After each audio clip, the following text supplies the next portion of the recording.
네, 여러분 안녕하세요. 한양대 국어국문학과 이은실입니다. 오늘 여러분들과 함께 나눠볼 주제는 멀티페르소나라는 주제인데요.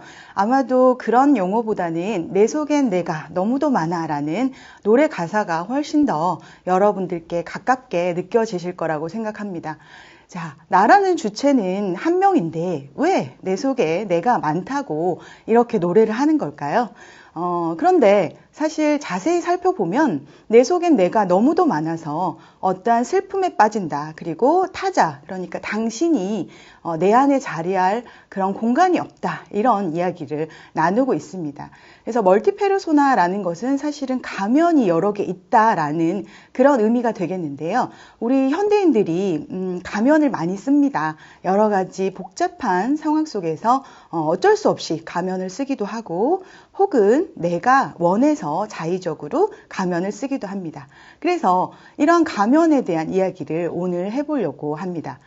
이런 문제는 사실은 한 개인의 문제가 아니고 사회적으로 이 멀티페르소나라는 개념에 대해서 많은 연구자들이 다각도로 접근하고 있는 주제이기도 합니다. 2020년 트렌드 10가지 키워드 중에서 이 개념이 들어가 있기도 합니다. 아마 먼저 접하신 분들도 있을 거라고 생각을 합니다. 자, 그래서 왜 이렇게 내 속에 내가 더 많아지는 걸까요?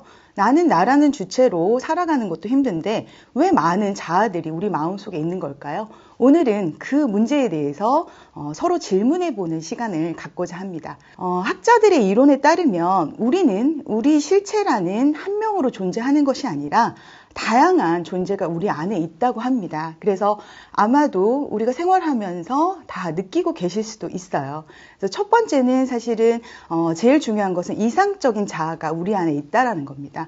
그래서 보통 우리가 생각하는 이상적인 모습, 그러니까 무언가가 되고 싶다 혹은 하고 싶다라는 그런 동사적인 표현이 되겠죠.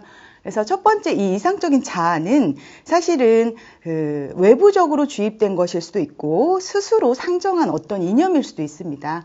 그래서 예를 한번 들어볼까요? 어떤 유능한 전문가가 되고 싶다 혹은 조금 더 이상적인 측면이 강한 분들은 유능한 전문가 중에서도 최고가 되고 싶다 이렇게 생각할 수 있죠.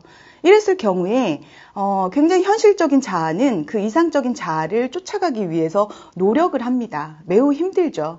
그래서 이제 이상적인 나의 모습을 원할 때까지 그런 모습이 현실화될 때까지 이 현실적인 자아는 계속해서 노력을 할 수밖에 없습니다. 그래서 이러한 자아의 모습도 우리의 모습이기 때문에 내 안에 이 하나의 자아가 또 들어가 있는 것이죠. 그리고 이제 두 번째 자아 같은 경우에는 당위적인 자아입니다. 사실은 이게 어떻게 보면은 가장 우리가 우리 내부에서 힘들어하는 모습일 수도 있어요. 그러니까 당위적으로 뭐뭐 해야 한다. 그리고 어떤 역할을 내가 반드시 해내야 한다라는 측면이죠. 근데 이런 부분 같은 경우에는 스스로 상정하기도 하지만 외부의 타자들이 우리에게 어떠한 일종의 강요된 선택을 통해서 너는 그래야만 한다라는 그런 측면을 주입할 수도 있습니다. 그렇기 때문에 이 당위적인 자아가 영향을 받는 목소리는 굉장히 광범위하고 또 특정한 어떠한 그 목소리에 의해서 영향을 받는 게 아닙니다. 그렇기 때문에 훨씬 더 영향력이 크다고 볼 수 있겠죠. 자, 이러한 두 가지 자아가 우리 안에 있으니까 적어도 이 복수의 가면이라는 것이 왜 만들어졌는지 이제 천천히 이해가 되실 거라고 생각합니다. 그리고 사실은 우리가 이렇게 우리 몸을 가지고 살아가는 이 자아, 이게 바로 현실적인 자아입니다. 그래서 때로 어떤 부족한 모습도 가지고 있고 또 다른 사람에게 혹은 타인에게 보여지고 싶지 않은 모습을 가진 이 현실적인 자아가 있습니다. 이 현실적인 자아 같은 경우에는 이상적인 자아와 당위적인 자아 사이에서 굉장히 혼란을 느껴요. 그래서 내가 이상적인 모습을 보여야 하는데 혹은 타인이 나에게 원하는 모습을 수행해야 하는데 끊임없이 그런 부분에 대해서 고민을 하게 되는 것이죠. 그래서 굉장히 안타깝죠. 네, 우리 속에는 이렇게 우리가 많아요. 그러니까 내가 충만하면 우리는 행복해야 되는데 사실은 내가 상정한 자아들의 모습이 외부에서 요구하는 나의 모습이기 때문에 우리는 항상 어떠한 공허함이라든지 그리고 허탈감이라든지 이런 것들을 느끼면서 살아갑니다. 열심히 살수록 그런 것들이 더 커지게 되는 것이죠. 자, 이렇게 본다면 내 속엔 내가 너무도 많다는 이 생각이 어떠한 노래 가사의 특정 주체만이 가지고 있는 것이 아니라 우리가 여러 개의 가면을 쓰고 있는 우리 자신이 다 모두 그 노래 가사의 주인공이라고 할 수가 있겠습니다. 마그리트라는 화가에 대해서 알고 계신가요? 이 화가의 그림 중에서는 초현실주의적인 어떤 모습들이 많이 드러나는데요. 그래서 어떤 분들은 이렇게 말씀하시기도 합니다. 마치 동화의 모습, 그리고 환상 속의 모습을 그림으로 그린 것 같다. 이런 말씀을 하시는데 저도 이번에 새롭게 그런 생각에 빠지기도 했습니다. 사실은 초현실주의라는 것은 현실을 지극히 현실적으로 드러내기 위한 하나의 예술적 장치입니다. 그래서 언뜻 보면 너무 현실성이 없다, 혹은 너무 동화적인 공간이 아닌가 이렇게 생각할 수 있지만 사실은 우리가 그 그림을 통해서 발견하는 것은 지극히 너무도 가까이에 있는 우리 현실이고 또 그 속에 자리 잡고 있는 대상이라든지 그 다음에 어떤 인물의 모습 속에서 우리의 모습을 투영할 수 있는 그런 감각적인 경험을 하게 됩니다.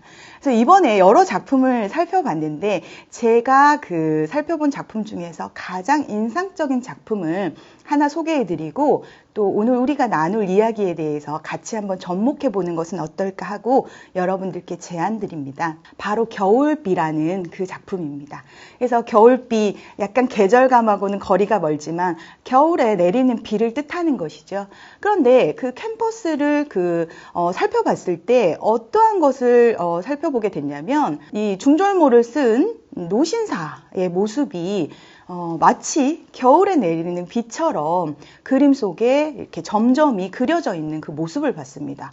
처음에는 무언가 분신들인가 이런 생각을 했어요. 한 명의 신사가 왜 이렇게 여러 개의 모습으로 나타나 있을까 궁금증이 들었습니다. 그런데 가까이 다가가 보니까 그 노신사의 표정이 한 명 한 명마다 미세하지만 달랐고요. 또 보고자 하는 방향이 서로 다르다는 것을 느꼈습니다. 그래서 저는 질문에 빠졌죠. 이 그림에는 한 명의 노신사가 그려진 것인가? 아니면 수많은 노신사가 그려진 것인가? 이 대상을 누구라고 말해야 될까? 이런 생각을 했습니다. 그래서 주제로 다시 돌아오면 멀티페르소나의 특징은 사실은 여러 개의 가면을 쓰는데 굉장히 적극적이라는 거예요. 우리가 이제 직업적인 정체성이 있죠. 그리고 여러분들 어떤 취미를 갖고 계신가요? 취미의 영역이 있습니다. 그리고 또 SNS에서 하나의 계정만 갖고 있지는 않죠.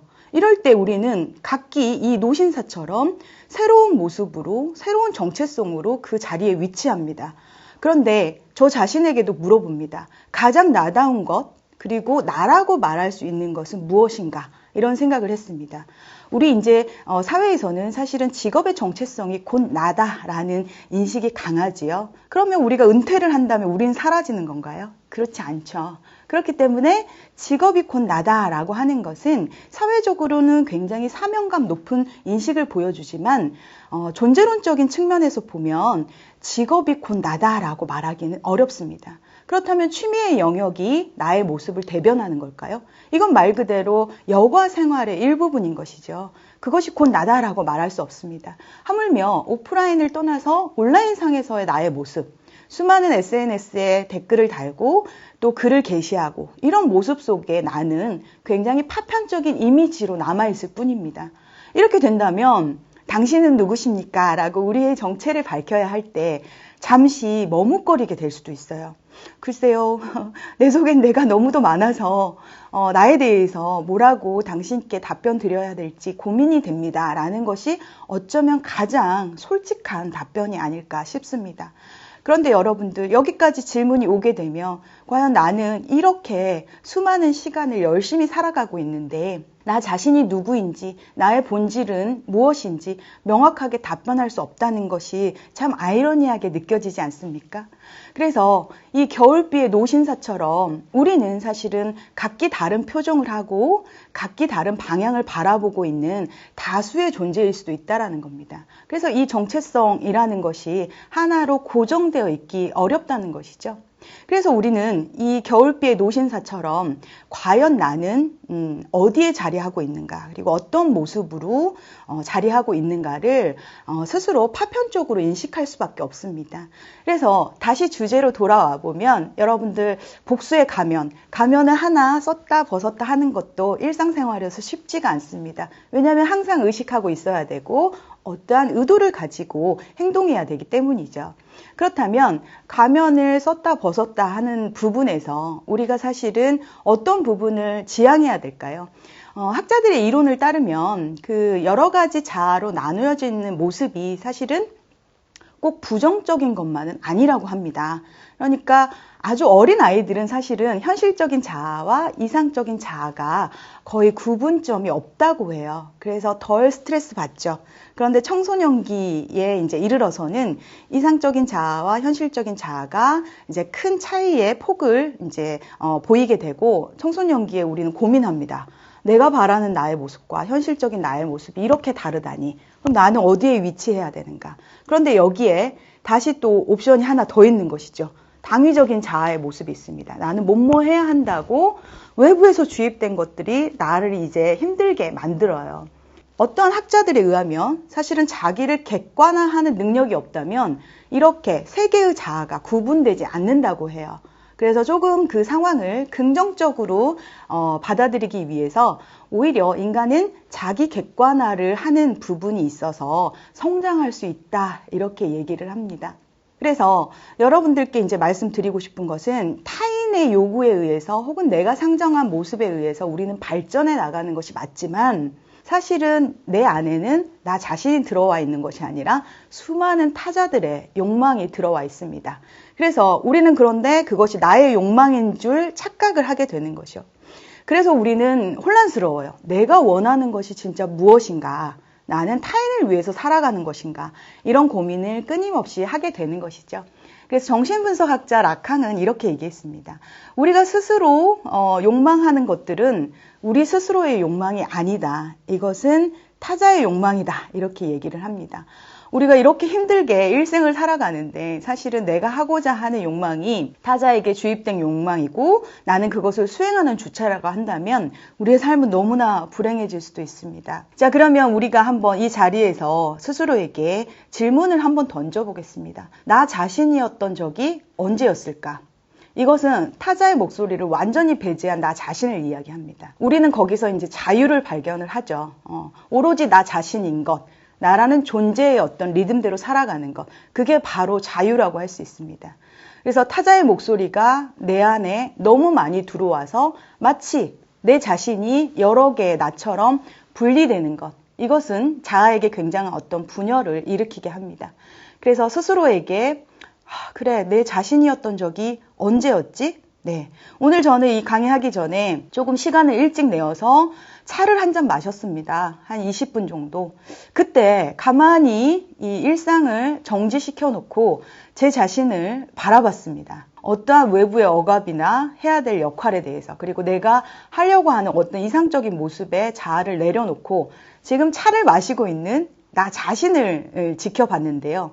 뭐라고 말할 수 없는 굉장한 평화로움과 또 자유를 느꼈습니다. 그래서 우리는 이런 시간을 많이 가져야 되고 내 속에 내가 너무 많은 것이 아니라 어떤 면에서는 내가 너무 없는 것일 수도 있습니다. 역설적으로.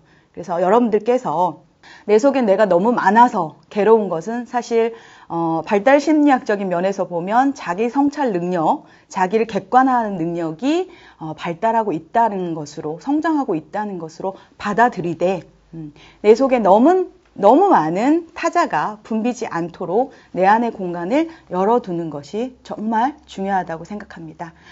저의 그 질문에 대해서 여러분들 각자 답변을 내리셨을 거라고 생각하고, 사실은 삶이 계속되는 순간 우리는 이 질문을 계속 조금씩 다른 형태로 할 수밖에 없는 그런 주체의 모습을 가지고 있다고 생각합니다. 자, 여러분들 또 계속적으로 질문을 발전시켜 나가기를 바라면서 오늘 말씀을 줄이도록 하겠습니다. 네, 경청해 주셔서 감사합니다.